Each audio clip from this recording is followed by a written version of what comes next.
and thank you very much for coming to my show. It's much appreciated. I was going to start off with a bit of advice. I'm not really very good at giving out advice. I'll give an example of how.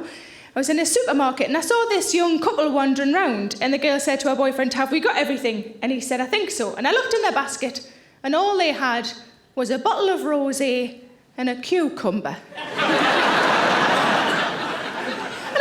There's no way they've got everything else they need in for a salad. And what I should have said is, lube, love. That's what you need. Lube. But I didn't. She's got to learn the hard way. Well, the bit of advice I've got is for the ladies in the room. I've discovered as a woman how you know whether or not you're overweight. It's during the throes of passion when your partner picks you up. Whether or not they say 1, 2, 3 first.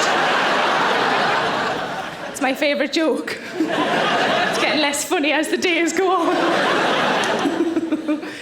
Well, thank you very much for coming to the show. The show is called Chatterbox because that's kind of what I've always been. Talking was sort of the only thing I was criticised for at school. By the teachers. I was criticised by the other kids for loads of things. Something of a nerd. It's really hard to believe, isn't it?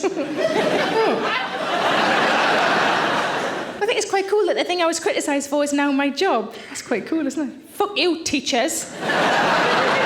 Just hope the same fate didn't befall the school bike.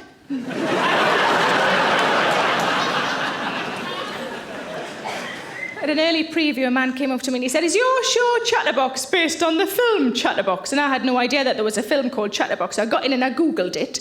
Such a film does exist. It's American. It was made in 1977. It's not available on DVD, which gives you a fair indication of the quality of the thing. And the film Chatterbox is about a woman with a talking vagina. So that man who came up to me must have thought it was going to be a live stage version. He must have walked in and gone, "Well, that microphone stands too high for a start." But I have managed to get a hold of the film on video, proper old school, and I've only seen the first 2 minutes, but I've already decided that it's brilliant. In the first 2 minutes, a man and a woman have sex. They finish. She says something like, "That was lovely." That doesn't sound very American, does it? I can't really do accents. I've made it sound more Geordie than it actually was, haven't I? "That was champion, pet." That's what I say after sex. Unless it wasn't champion, I'm no fucking liar. So she's relatively positive about the experience, and then her vagina goes, "It was all right." How many times have you wanted to say that? "It'll do. I'll do it properly on my own later on, don't worry." The women are laughing and the blokes are doing this. This is going to be shit. But it's nice to be out amongst so many people. I do spend a lot of time on my own. I live on my own. I do like living on my own, though. When I first decided I wanted to live on my own, my mum and dad don't really understand why people would want to live on their own. My mum said, people only live on their own if they've got no friends. And then my dad made me look up the word hermit in a dictionary. But my dad, he did give me some good advice when I was looking for flats. He said, "I don't think you should get one that's got a balcony." Because what with living on your own, there will be a high suicide risk. Just wondered if I should have been bearing that in mind when I was viewing properties. You know, is that oven gas or electric? Is that light fitting really strong? Could have told a decent weight. 10 stone. Fuck off. 11 stone. And a half.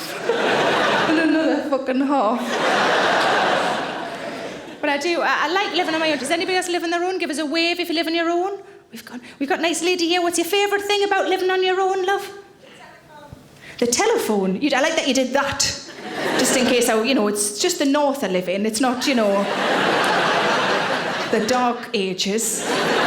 The telephone. Why did somebody not let you have a telephone in the old days when you lived with other people, you poor bugger? Did you live under the stairs?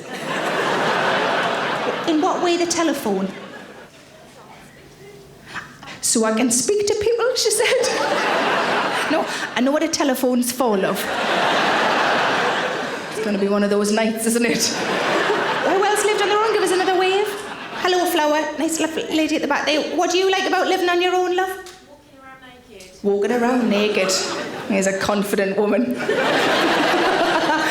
it's good, because I've got a friend who lives on her own. I said, what's your favourite thing about living on your own? She said, whenever I do a massive fart, I go, good girl. You can have that if you like. Lady at the back, is it a flat or a house that you've got? Flat. A flat. And if somebody broke into your flat while you were in it, what would you hit them with? Have you thought this through? Not so much. No, well, let's have a think now. If you're like... We've got a fixer. If you're like in the living room, for example, is there something to hand that you could clobber somebody with? Remote control? A remote control, you see? Multi-purpose. I can watch whatever telly I like and I can fucking hit somebody. No, because I asked a lady recently and she didn't know either, and I said, what's normally to hand? And she went, empty bottles? I said, I don't even think you'd notice if somebody broke in. I don't care who you are. Shut the door on your way out, so I can feel a fucking draft.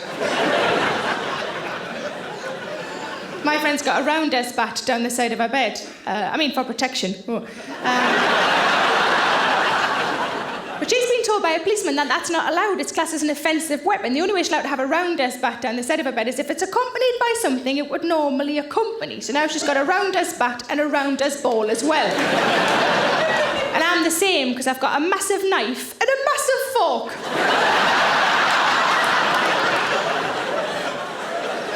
So if somebody breaks in with a big lump of steak, I'm champion. But I live in a flat as well, and the flat directly opposite mine has been empty the whole time that I lived there, so I just never bothered getting any curtains. And I regularly wander around in just me knickers, because I'm 35 and I don't give a shit.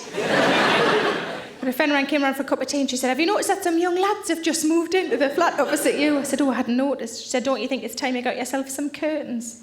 So as far as I'm concerned, if some young lads are looking at me wandering round in me knickers, I'm still the winner. Just wonder how long it's going to be before they get fucking curtains. Thanks for watching. You know what would be great is if you liked and subscribed. I'm so needy, I'm so sorry. And why not come and see me live? And the tickets are available at sarahmillican.co.uk. Put the kettle on and settle in.